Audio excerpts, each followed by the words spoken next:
Hello and welcome once again to the Thrifty Collector.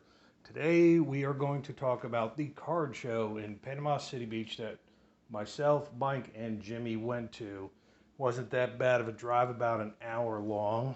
It was $5 to get in, and I would say probably 30 tables maybe. I could be on or off on that. A lot of shiny stuff.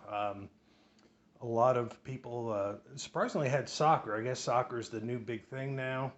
Uh, don't know how long that fad will last. I think it's just everybody is just trying to buy whatever they can. It kind of reminds me of the early 90s where it didn't matter what it was, as long as it was something new, everybody bought it up. Um, I couldn't even tell you one soccer player in the world right now. So I don't really think that it's a great investment. I could be wrong, but a lot of people did have a lot of soccer. One guy did have. There's a lot of new graded card companies out there. Saw all kinds. GMA's got a new label, trying to look a little bit more fancy. Um, Always recommend just sticking with the big three. If unless you have a ton of money to sink into PSA, go with Beckett or SGC. Both of them are great names out there. One guy did have an elite grading company, I believe it was. Their labels were so shiny and that it actually took away from looking at the card. Your eyes just went there. It's hard to describe it. Look them up online. Probably can't tell how shiny they are, but now it's shiny on top of shiny on top of shiny. Um, Very distracting from actually the grading of the card or what the card is. Saw a lot of sevens out of them. One of the weird things I did see, I saw somebody that had John Hannah cards from, I think it was like the 78, 79.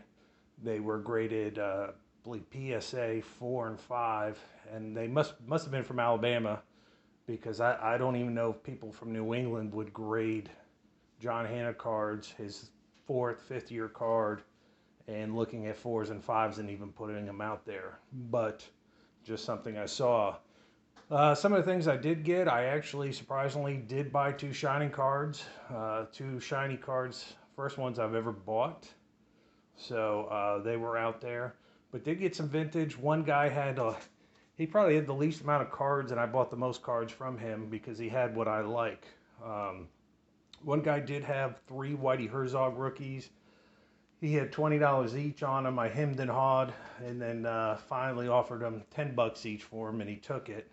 Nobody else, of course, probably was even looking for Whitey Herzog rookie cards, or even most people probably didn't even know who Whitey Herzog was, or the fact that his 57 is his rookie card. But I got this one. That's the second one. And then that's a third one, Whitey Herzog. Very happy to have those. I send those off. He's 90 years old, $5 each, get them signed. These will probably be my 6th, 7th, and 8th Whitey Herzog rookie card signed. Just a great card to have. The guy that I did the most business with, amount-wise, some of the cards I got a 86 Chris Mullin rookie card. I've always wanted one of those. I always wanted one of those signed, and did not realize that he actually has a premium for his rookie card to get signed. It's about $125 to $150 to get that card signed. I paid $10 for that one. Got a beautiful second year Karl Malone. Paid $2. Actually, I paid a little bit less because I did the old bundle trick and got a little bit off on that. Roger Craig rookie card. Roger Craig's a great signer.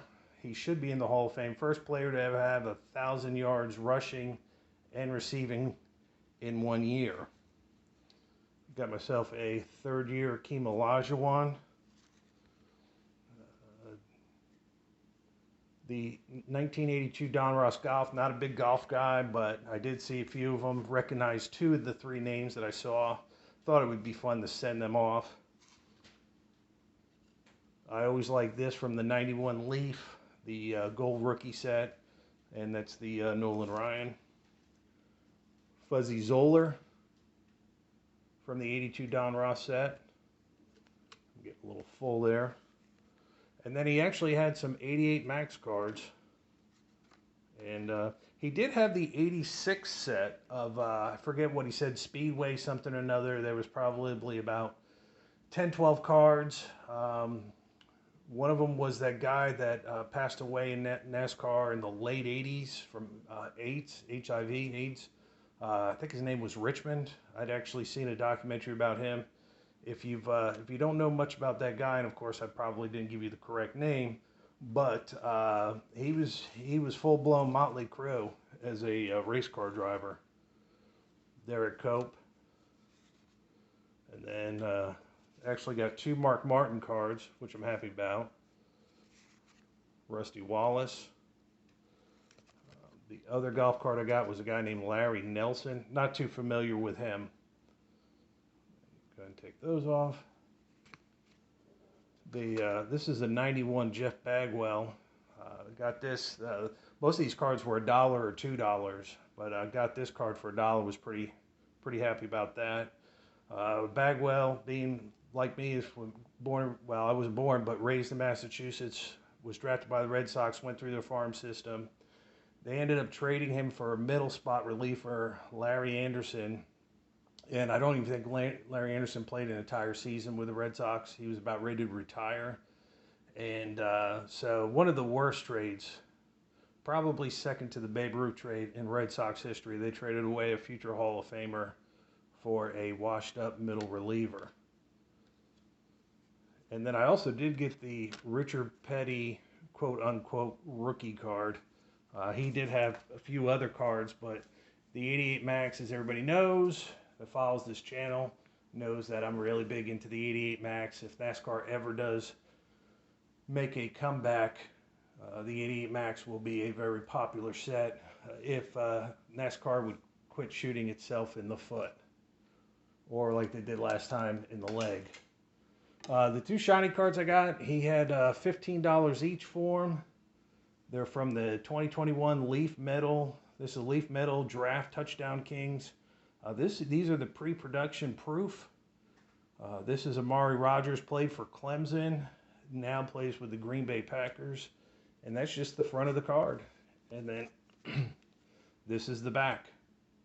So nice and shiny card. The other one I did get is a Patrick Surtain 2. I remember his dad with the Dolphins back in the 90s.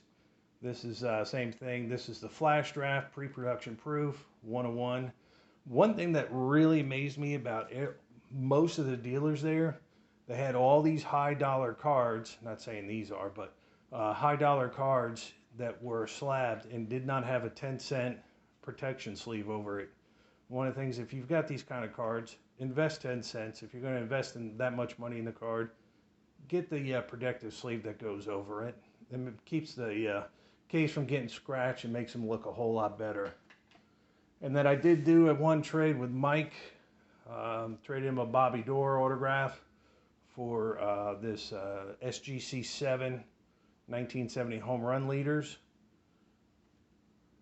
Not a bad card to have. Overall was not a bad show. They had a raffle. They didn't bother announcing to anybody that they were having the raffle. It was kind of like a word of mouth saying, "Hey, do you have number 28?" They could have done a little bit of a better job on that. The food was ice cold hamburgers, but I enjoyed a lot of the dealers there, talking to a lot of them. Met the Thrashers. They were awesome. Had some great cards, great collection, real friendly people. Both Braves fans, getting married soon.